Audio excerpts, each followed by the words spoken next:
저희 집 뒷마당에 사슴들이 사는데 그 사슴이 와서 꼭 화초나 그 채소 같은 것들을 심어놓은 거 망쳐놓습니다. 좋은 소식은 조지아에서 9월부터 사슴 사냥 시즌이 시작되었다는 겁니다. 9월 14일부터 사냥할 수 있는데요. 이 사슴 사냥과 관련해서 재밌는 얘기가 있어요. 어느 목사님이 친구들 두 사람하고 함께 사냥을 갔습니다. 근데 다 초보자예요. 사슴이 한 마리 나타나서 정신없이 총을 세 사람이 쏴댔어요. 한 대 맞았는데 보니까 여러 발 쐈는데 딱 한 발 맞은 거예요. 누구 총에 맞았는지 궁금해졌어요. 그래서 거기 그 사냥터 그 공원 관리사무소에서 이제 전문가들을 데려다가 누가 쏜 총에 맞았나 좀 알아봐 달라고 그랬더니 그 전문가가 이렇게 보고는 단번에 목사님 총에 맞았군요 그러더래요. 그래서 다른 친구들이 아니 어떻게 그렇게 단언할 수 있냐 물어봤더니 이렇게 대답했습니다. 여기 보세요. 총알이 한쪽 귀로 들어갔다가 다른 쪽 귀로 나오지 않았습니까? 여러분, 오늘날 우리가 설교의 범람 시대를 살고 있습니다. 정보와 지식의 홍수 시대를 살고 있습니다. 그러나 우리가 가진 지식과 정보가 늘어갈수록 우리의 믿음, 우리의 확신은 더욱더 왜소해지는 것 같습니다. 우리는 정말 우리가 가지고 있는 지식과 정보를 제대로 알고 있습니까? 여러분, 정말 아세요? 우리가 아는 만큼 확신을 가지고 있느냐 하는 그 문제입니다. 여러분, 두려움의 근거는요, 두려움의 정체는 불확실성이에요. 아는 게 그래서 중요한 거예요. 제대로 아는 게 중요한 겁니다. 알고 있으면 두렵지 않습니다. 그래서 공포 영화의 핵심은요, 불가측성이에요. 공포는 알지 못해서 오는 거거든요. 여러분, 공포 영화가 삼류 영화일수록 귀신이나 괴물을 아주 흉측스럽게 만들어 놓죠. 근데 그게 흉측스러워서 무서운 게 아니에요. 그건 징그러운 거지. 정말 공포는 예측 불가능한 그런 것에서 오는 것입니다. 우리가 미래를 두려워하는 이유가 무엇입니까? 미래를 알지 못하기 때문에 그래요. 우리가 죽음을 두려워하는 이유가 무엇입니까? 죽음 이후에 대해서 알지 못하기 때문입니다. 그래서 공포와 불안은 알지 못하는 데서 기인하는 거예요. 우리가 확신이 없을 때 문제가 생기는 거죠. 요한 1서는 바로 이 문제를 다루고 있습니다.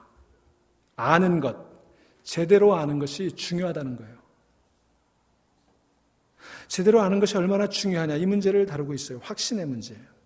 여러분, 요한 1서를 읽어보시면 우리가 안즉, 우리가 알게 하려, 우리가 알거니와 이런 단어들, 안다라는, know라고 하는 단어가 무려 33번이나 사용되는 것을 볼 수 있습니다. 5챕터밖에 안 되는데 33번이나 안다, 안즉, 알거니와 이런 얘기가 나와요. 몇 가지만 대표적인 것을 보시면요. 2장 3절에 우리가 그의 계명을 지키면 이로써 우리가 그를 아는 줄로 알 것이요. 3장 14절에 보니까 우리는 형제를 사랑함으로 사망에서 옮겨 생명으로 들어간 줄을 알거니와 이렇게 얘기합니다. 그리고 오늘 읽은 우리 요한복음 5장에 오면 5번씩이나 아는 것에 대해서 얘기하고 있어요. 5장 13절 알게 하려 함이라. 14절 우리가 무엇이든지 구하는 바를 들으시는 줄을 안즉 얻은 줄을 또한 아느니라. 18절 하나님께로부터 난 자는 다 범죄하지 아니하는 줄을 우리가 아노라. 또 19절 또 아는 것은 20절에도 또 아는 것은 이렇게 안다라고 하는 말을 5번 반복함으로써 우리 확신의 문제를 얘기하고 있어요. 구원의 확신, 기도응답의 확신, 승리의 확신, 자녀됨의 확신, 그리고 예수가 하나님이라는 것에 대한 확신. 이걸 우리가 확실하게 알아야 된다. 이걸 강조하고 있는 것입니다. 오늘 우리가 읽은 5장 14절 바로 앞에 나오는 13절에는요. 구원의 확신에 대해서 얘기하고 있어요. 내가 하나님의 아들을 믿는 너희에게 이것을 쓰는 것은 너희로 하여금 너희에게 영생이 있음을 알게 하려 함이라. 이렇게 말하고 있습니다. 이건 구원의 확신이에요. 너희에게 영생이 있음을 알게 하려 함이라. 이걸 알아야 된다는 것입니다. 사실 하나님의 아들을 믿는 자들에게는 영생이 있다는 것을 알지 못하는 사람처럼 살 때가 우리 얼마나 많이 있습니까? 여러분, 지난 한 주간 한번 생각해 보세요. 여러분, 세상 일이 다 뜻대로 됩니까? 또 뜻대로 되면 그것도 문제예요. 만일 세상 일이 다 내 뜻대로 된다면 사람이 얼마나 형편없어질까요? 교만해지고 무례해지고 사람이 미성숙해지는 거예요. 저는 가끔 생각합니다. 세상이 내 뜻대로 되지 않은 것 때문에 마음 아프기도 하고 속상하기도 하고 절망하기도 하고 낙심하기도 하지만 그러나 그게 얼마나 다행인지 몰라요. 여러분, 세상이 하나님 뜻대로 되어야 할 줄로 믿습니다. 그러나 우리가 여한 환경 속에서도 기억해야 되는 것은 하나님의 아들을 믿는 우리에게, 여러분과 저죠. 하나님의 아들을 믿는 우리에게 영생이 있다. 이겁니다. 이걸 아셔야 돼요. 우리가 이걸 기억하면요, 내 삶의 모든 것들이 새롭게 보이게 되는 것입니다. 이것이 내 삶의 모든 것에 영향을 끼치게 되고 이것이 세상과 내 삶을 바라보는 관점이 되어야 하는 것입니다. 이런 말이 있습니다. 우리 그리스도인은 승리를 위해 나아가는 사람들이 아니라 승리로부터 행진하는 사람이다. 왜냐하면 우리는 이미 예수 그리스도를 통해서 승리를 얻은 사람들이잖아요. 이미 승리가 우리 손에 있는 거예요. 그래서 거기서부터 행진하는 거예요. 우리가 이것을 알면 삶이 기뻐할 수밖에 없는 거예요. 뭐가 걱정입니까? 영생을 얻었는데, 승리했는데, 지금 좀 어려움이 있다고, 지금 좀 시련이 있다고 낙심할 필요가 없잖아요. 여러분, 이걸 아시기를 주의 이름으로 축원합니다. 이것을 알라, 이렇게 말씀했고요. 그리고 오늘 본문에 와서 기도 응답의 확신을 얘기해 주고 있어요.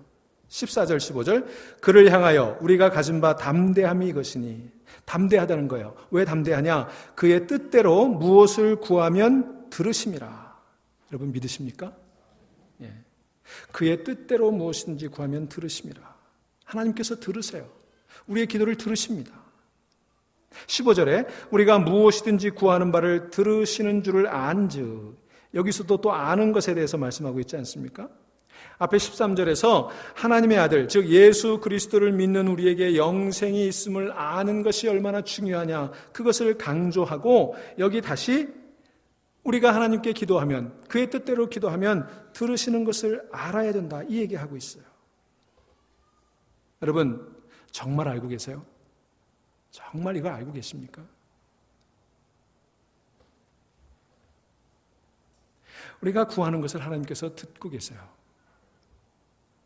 여러분, 그런데 우리가 기도할 때 이걸 모르는 사람처럼 기도할 때가 참 많습니다.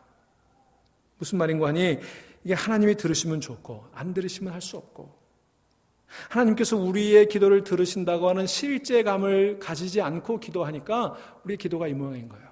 함부로 기도하게 되는 거예요. 확신 가지지 못하고 기도하는 거예요.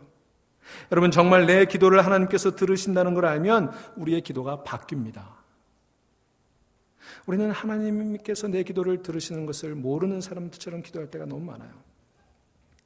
영국의 소설가인 허버트 웰즈라고 하는 사람이 대주교의 죽음이라고 하는 단편소설을 썼는데요, 아주 풍자적인 소설이에요. 어느 성당에 젊은 사제 시절부터 30년 동안 하루도 빠뜨리지 않고 간절히 기도하는 것으로 유명한 주교가 있었어요. 오랜 세월 빠지지 않고 기도한 주교답게 그의 기도는 아주 유창해서 사람들의 마음을 터치합니다. 또 그의 기도하는 모습 자체도 굉장히 거룩하고 엄숙해서 사람들이 그 모습만 봐도 영감을 얻곤 했어요. 이 주교는 그야말로 그 성당의 자랑이었습니다. 많은 사람들이 그 주교가 기도할 때 그 모습을 보러 오기도 했어요. 그런데 어느 날 저녁, 평소처럼 이 주교님이 기도를 드리는데 평소처럼 기도했어요. 근데 그때 하나님의 음성이 들립니다. 그래, 내가 네 기도를 듣고 있다. Yes, what is it? 그러자 대주교는 평생 처음 이 음성을 듣고는 깜짝 놀라서 그 자리에서 죽고 말았다는 거예요. 여러분, 풍자입니다만 이 작가는 종교 지도자들조차도 하나님께서 내 기도를 들으신다는 확신과 소망 없이 습관처럼 기도하는 경우가 많다는 것을 꼬집고 있습니다. 이건 매우 본질적인 문제예요. 하나님께서 우리의 기도를 들으신다는 것을 알고 기도하는 거, 이거 참 중요한 것입니다. 우리가 이것을 알게 되면요, 우리의 기도가 많이 바뀔 수밖에 없어요. 들으시는 줄을 안즉 우리가 그에게 구한 그것을 얻은 줄을 또한 아느니라. 자, 하나님 뜻대로 구하면 하나님께서 들으신다는 것을 알고, 또 하나님께서 들으시면 그것을 얻게 된다는 것을 안다, 이렇게 말하고 있는 거예요. 그런데 여기서 얻은 줄로라고 번역했죠. 이 얻은 줄로라고 하는 이 말의 시제가 현재 시제라는 것에 주목할 필요가 있습니다. 우리가 기도하면 이루어 주실 것이다, 미래 시제를 쓰고 있지 않아요. 이미 기도하면 이루어진다. 현재 시제를 쓰고 있어요. 그러니까 우리가 기도하는 것과 그것의 성취가, 그것의 응답이 동시적으로 일어나는 거예요. 나중에 언제 이루어지는 게 아니라 이미 기도하는 그 순간 하나님이 들으신다는 것입니다. 여러분, 여러분의 기도를 주님이 들어주시는 것을 믿으시기 바랍니다. 자, 여기서 그의 뜻대로 구하는 기도, 이렇게 얘기하고 있어요. 이게 기도에 있어서 가장 중요한 본질입니다. 그의 뜻대로 기도할 때 그 기도가 반드시 응답된다는 확신을 우리가 가질 수 있다는 거예요. 여러분, 그의 뜻대로 구하는 기도의 가장 대표적인 모범이 있다면 그것은 예수님의 겟세마네 동산의 기도겠죠. 가라사대 아버지여, 만일 아버지의 뜻이거든 이 잔을 내게서 옮기시옵소서. 그러나 내 원대로 마옵시고 아버지의 원대로 되기를 원하나이다. 여기서 그러나가 중요해요. 그러나 내 원대로 마옵시고. 여러분, 이게 사실 얼마나 힘든 얘기입니까? 이게 얼마나 드리기 힘든 기도인지 몰라요. 여러분, 겟세마네 기도는요, 큰 기도입니다. 큰 기도예요. 이 기도는 온 세상을 살리는 기도였습니다. 주님께서 이렇게 기도하셨기 때문에 십자가를 지셨고, 그래서 온 믿는 자들이 하나님의 자녀로 구원받게 되지 않았습니까? 그래서 겟세마네 기도는요, 정말 큰 기도예요. 여러분, 키가 크다고 큰 사람이 아니에요. 키가 작다고 작은 사람이 아닙니다. 기도가 큰 사람이 큰 사람이에요. 여러분, 기도가 커야지 사람이 커지는 것입니다. 어느 날 미국 서부 철도회사에 앤더슨이라고 하는 사람이 사장으로 부임을 해왔습니다. 이제 사장으로 부임을 해서 현장을 이렇게 돌아보게 되는데 거기서 20년 전 친구를 만났어요. 그 친구는 아직도 말단 직원이었습니다. 그가 앤더슨 사장을 알아보고는 반갑게 인사를 합니다. 앤더슨 씨, 오랜만이군요. 20년 전에는 당신이나 나나 텍사스에서 하루 5불을 벌기 위해 일했는데 이제 당신은 이렇게 사장이 되었구려. 그러자 앤더슨 사장이 그에게 말합니다. 친구, 당신은 20년 전에 하루 5불을 벌기 위해 일했는지 모르지만 나는 아니요. 난 그때도 5불을 위해서가 아니라 미국의 철도를 위해서 일했었답니다.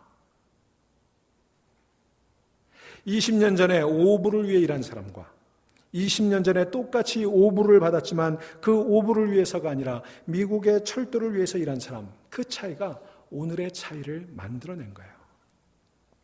여러분은 어떠십니까? 여러분, 이것을 우리는 기도에도 적용해 볼 수 있다고 믿습니다. 돈의 과다가 문제가 아니라, 그리고 지금 처해 있는 그 환경이나 사회적 포지션이 문제가 아니라 우리가 기도할 때 5불을 달라고 기도를 하고 있는가? 아니면 미국의 철도를 위해서 기도하고 있는가? 이건 정말 본질적인 문제입니다. 실제로 우리에게 5불이 필요해요. 우리 이런 기도도 드려야지요. 그러나 우리가 그런 기도에만 매몰되어 있는가? 아니면 우리의 기도의 차원을 넓혀서 미국의 철도를 위해서 일했던 앤더슨처럼 그렇게 우리의 기도의 폭을 넓혀가고 있는가? 여러분, 이건 대단히 중요한 문제라고 믿습니다. 여러분, 가만히 한번 우리가 드리는 기도를, 그 기도의 폭을 한번 생각해 보실 수 있기를 바랍니다. 여러분, 우리가 죄를 얘기합니다만 죄의 본질이 뭘까요? 죄의 본질은요, 자기중심성이에요. 자기중심성. 그러므로 우리가 기도할 때 자기중심적인 기도를 드린다면 그건 우리의 죄된 본성이 우리의 기도에도 영향을 미치고 있다는 것입니다. 그래서 우리는 우리의 기도의 울타리를 넓혀야 돼요. 자기중심성에서 벗어나야 되는 거예요. 나와 내 가족을 위해서도 분명히 기도해야 합니다. 그러나 나와 내 가족만을 위해서 기도하고 있다면 그건 분명히 문제가 있는 겁니다. 여러분, 큰 기도의 사람들 될 수 있기를 주의 이름으로 축원합니다. 저는 이 큰 기도와 관련해서 야베스의 기도를 생각해 봅니다. 내 지경을 넓혀 주옵소서. Enlarge my territory, broaden my territory. 여러분, 이건 단순히 더 넓은 땅을 달라는 그런 기도가 아니었어요. 승진시켜달라든지 사업을 확장시켜달라든지 경제적인 풍요를 구하는 그런 기도가 아니었습니다. 권력을 더 많이 갖게 해달라는 그런 기도가 아니었습니다. 이 기도는 삶의 영역이 넓어지고 책임의 영역이 넓어지고 기도의 울타리가 넓어지기를 소망하는 그런 기도였습니다.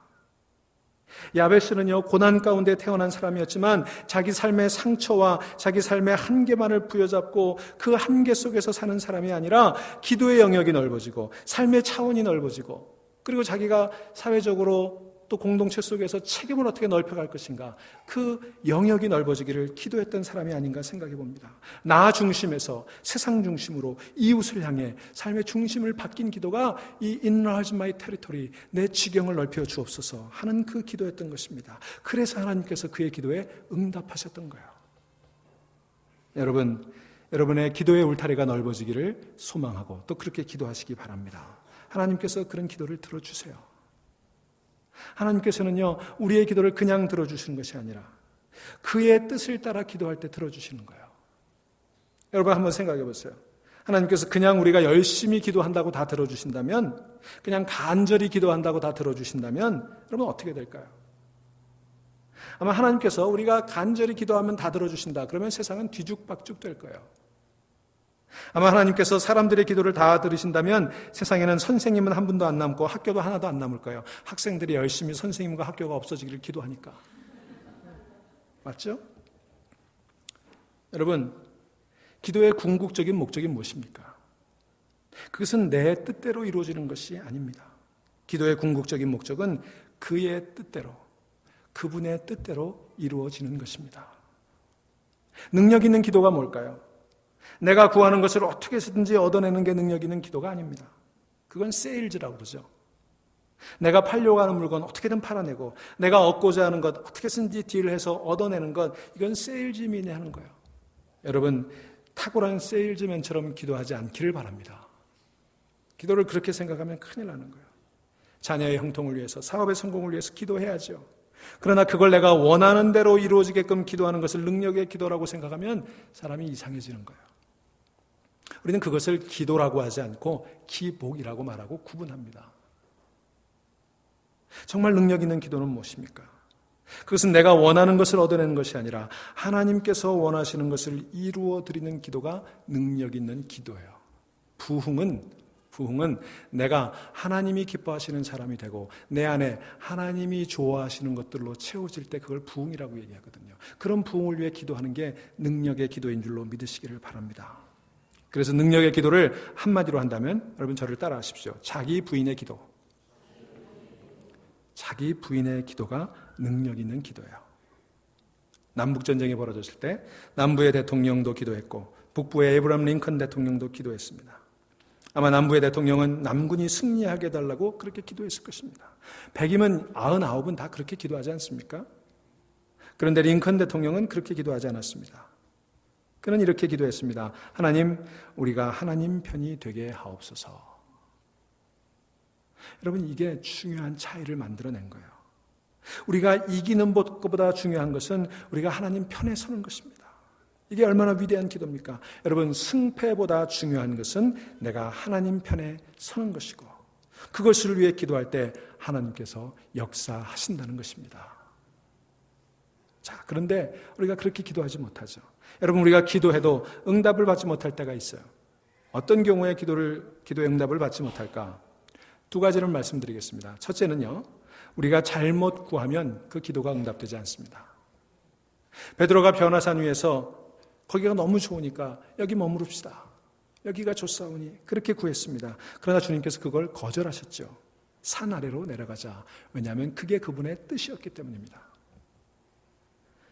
예수님께서 순환에 대해서 예언하셨을 때도 베드로는 그걸 막았습니다. 주님, 그렇게 하시면 안 됩니다. 그렇게 못합니다. 그때 예수님께서 뭐라고 그러십니까? 사탄아, 내 뒤로 물러가라. 내가 하나님의 일을 생각하지 아니하고 도리어 사람의 일을 생각하는도다. 이렇게 말씀하셨어요. 여러분, 야고보서 1장 17절은 말합니다. 우리가 구하여도 받지 못함은 정욕으로 잘못 구함이라. 여러분, 우리가 잘못 구할 때 하나님께서 우리의 기도에 응답하시지 않습니다. 왜냐하면 우리를 사랑하시기 때문에 그래요. 혹 여러분이 기도에 응답받지 못하는 것이 있으시다면 하나님께서 여전히 여러분을 사랑하고 계신다는 사실을 기억하시기를 바랍니다. 두 번째로, 우리가 기도에 응답받지 못하는 경우는 기도를 드리는 우리가 잘못되어 있을 때 하나님께서 응답하시지 않습니다. 기도 자체에는 문제가 없는 것 같은데 기도하는 우리가 인격적으로, 영적으로 문제가 있을 때 우리의 기도는 절대로 응답되지 않습니다. 이사야서 1장 15절로부터 17절을 보실까요? 너희가 손을 펼 때 내가 내 눈을 너희에게서 가리고 너희가 많이 기도할지라도 내가 듣지 아니하리니 이는 너희의 손에 피가 가득함이라. 너희는 스스로 씻으며 스스로 깨끗하게 하여 내 목전에서 너희 악한 행실을 버리며 행악을 그치고 선행을 배우며 정의를 구하며 악한 자를 도와주며 학대받는 자를 도와주며 고아를 위하여 신원하며 과부를 위하여 변호하라 하셨느니라. 이 말씀은 기도의 중요한 원리를 우리에게 얘기해 주고 있습니다. 기도하는 사람 손에 피가 가득하면 그가 아무리 기도를 많이 드려도 그걸 듣지 않으신다는 것입니다. 과부와 고아와 학대받는 자를 무시하고 그들을 핍박하면 그 사람의 기도는 응답되지 않는다는 거예요. 여러분, 이건 매우 중요한 문제입니다. 내가 내 주변 사람들과 화목하지 못하고 그들과 불화하고 원수 맺으면서 또 사회적인 그런 도덕적인 책임을 소홀히 하면서 기도한다면 하나님께서는 그런 기도를 응답하시지 않는다는 거예요. 자, 기도의 내용이 잘못되어 있을 때나 또는 기도하는 내가 잘못되어 있을 때 하나님께서는 응답하시지 않는다는 사실을 분명히 기억하시기를 바랍니다. 주께서 주의 뜻대로 구하시는 우리의 기도를 들으신다는 것을 아는 것도 중요하고 이렇게 잘못된 기도를 드릴 때 응답하시지 않는다는 것을 아는 것도 중요해요. 자, 이제 마지막으로 기도의 응답에 관해 한 가지만 생각해 보겠습니다. 자, 하나님께서 우리의 기도에 응답해 주셨는데도 내가 그것을 기도의 응답으로 깨닫지 못할 때가 참 많아요. 기도가 응답되었다는 것을 모르고 있는 거예요. 여러분, 우리가 기도가 응답되는 것을 어떻게 알 수 있을까요? 기도가 응답됐다는 것을 알 수 있는 것은 믿음의 눈이 있을 때 우리가 그것을 알 수 있는 겁니다. 믿음의 눈으로 보지 않으면 기도가 응답되었는지 아닌지 알 수가 없어요. 영국의 유명한 윌리엄 템플 주교가 캠브리지 대학에서 채플 시간에 설교했습니다. 기도에 응답하시는 하나님, 이런 제목으로 설교를 했어요. 채플이 끝나고 나니까 학생 한 사람이 찾아왔습니다. 그리고 주교에게 이렇게 묻습니다. 지금이 어느 시대인데 기도가 응답된다고 말씀하시는 겁니까? 그건 우연의 일치일 뿐입니다. 그러자 이 템플 주교가 대답했습니다. 학생 말도 일리가 있군. 그런데 이상한 건 내가 기도하면 우연한 일들이 계속 일어나는데 내가 기도하지 않으면 우연한 일들이 전혀 일어나지 않는다는 걸세. 그래서 나는 기도한다네. 여러분 믿으세요? 기도하면 우연한 일들이 일어납니다. 믿으시기 바랍니다. 여러분 룻기 2장 3절 4절에 보시면 룻이 이 그 보아스의 밭에 찾아가는 장면이 나오죠. 룻이 가서 베는 자를 따라 밭에서 이삭을 줍는데 우연히 에비멜렉의 친족 보아스에게 속한 밭에 이르렀더라. 마침 보아스가 베들레헴에서부터 와서 이렇게 말하고 있어요. 룻이 여러 밭 중에서 보아스의 밭인 줄 모르고 우연히 거기 들어갔다. 이렇게 성경은 얘기해요. 우연히. 근데 마침 보아스가 베들레헴에서 그 시간에 왔어요. 그래서 거기서 둘이 만난 거예요. 그리고 여러분 아시는 대로 둘이 결혼하고 그 둘 사이에서 다윗의 할아버지가 되는 오벳이 태어나고 오벳이 이새를 낳고 이새가 다윗을 낳았죠. 그 다윗의 가문에서 예수님이 탄생하신 거예요.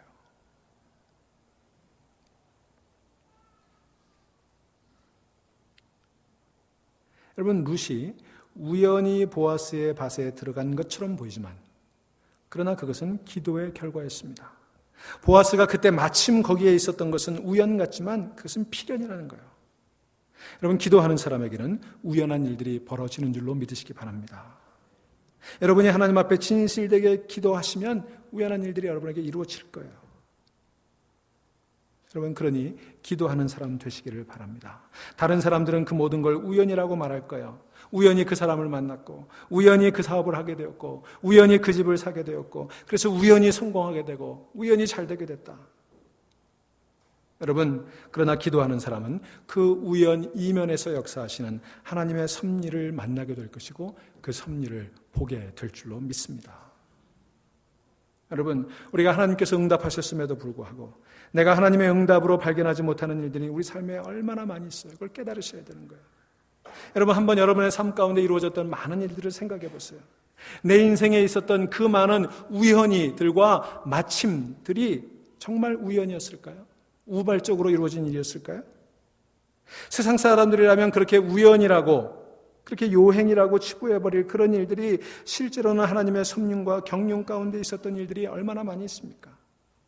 여러분 하나님께서 실제로 내 삶 속에서 얼마나 많은 내 기도에 응답해 주셨어요.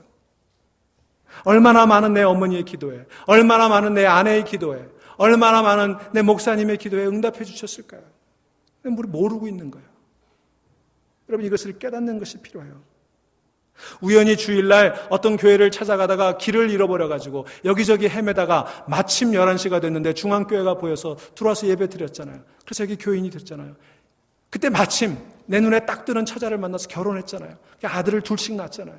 여러분, 우리 교인 이야기예요. 여러분, 이 일이 정말 우연이었을까요? 여러분, 그런 일들이 여러분의 삶 가운데 없으세요? 저는 어제 이 저녁 설교를 준비하면서 제 시간들을 다 돌아봤어요. 정말 이런 일들이 내 삶 속에 너무너무 많이 있었어요. 정말 우연한 일들, 정말 마침 일어난 일들이 있었어요. 하나님의 은혜인 줄로 믿습니다. 기도가 응답된 것인 줄로 믿습니다. 여러분, 내 인생에 우연히 우발적으로 흘러간다고 말하지 마십시오. 그렇게 생각하면 내 인생을 움직이는 건 재수가 되는 거예요. 그죠? 우연히 움직인다 그러면 재수가 내 인생을 끌어가는 거예요. 내가 재수없게 그 사람 만났고 재수없게 그 일을 하게 되었고 재수없게 이 모양 이 꼴이 돼버린 거예요. 그렇게 해석이 되는 거예요. 그래서 우연히 우발적으로 재수를 따라 이렇게 흘러온 내 인생, 앞으로 어디로 흘러갈지 모르니까 불안하고, 그러니까 지금 살아가는 게 의미도 없고 희망도 없고 재미가 없는 거예요. 내 인생 어쩌다 보니 이렇게 되었고 앞으로 어떻게 되겠지라고 생각하지 마세요.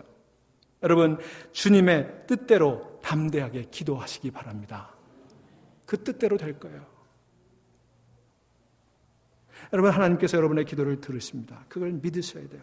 오늘 본문 얘기합니다. 우리가 가진 바 담대함은 이것이니, 이것을 알 때 담대할 수 있는 거예요.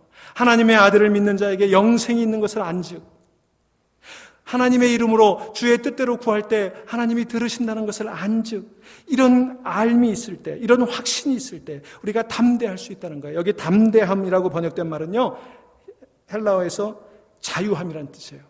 우리가 그것을 할 때 자유롭게 되는 거예요. 우리가 그것을 할 때 걱정에서부터, 두려움에서부터 해방되니까 담대하고 자유롭게 살아갈 수 있는 거예요. 여러분, 주의 뜻대로 담대하게 기도하시면 하나님께서 무엇이든지 이루어 주시는 줄 믿고 자기 부인의 기도에 성공하신 여러분 되시기를 간절히 축원합니다. 이 자기 부인의 기도에 성공하시면 하나님께서 내가 기대하지도 못했던 가장 좋은 것을, 우연이라고 말할 일들, 마침이라고 말할 일들을 통해서 여러분의 삶 가운데 허락해 주실 것입니다. 이 사실을 분명히 아는 여러분 되시기를 바랍니다. 이제 요한복음 15장 7절의 말씀으로 오늘 말씀을 가름하며 묵상하시겠습니다. 너희가 내 안에 거하고 내 말이 너희 안에 거하면 무엇이든지 원하는 대로 구하라, 그리하면 이루리라. 아멘.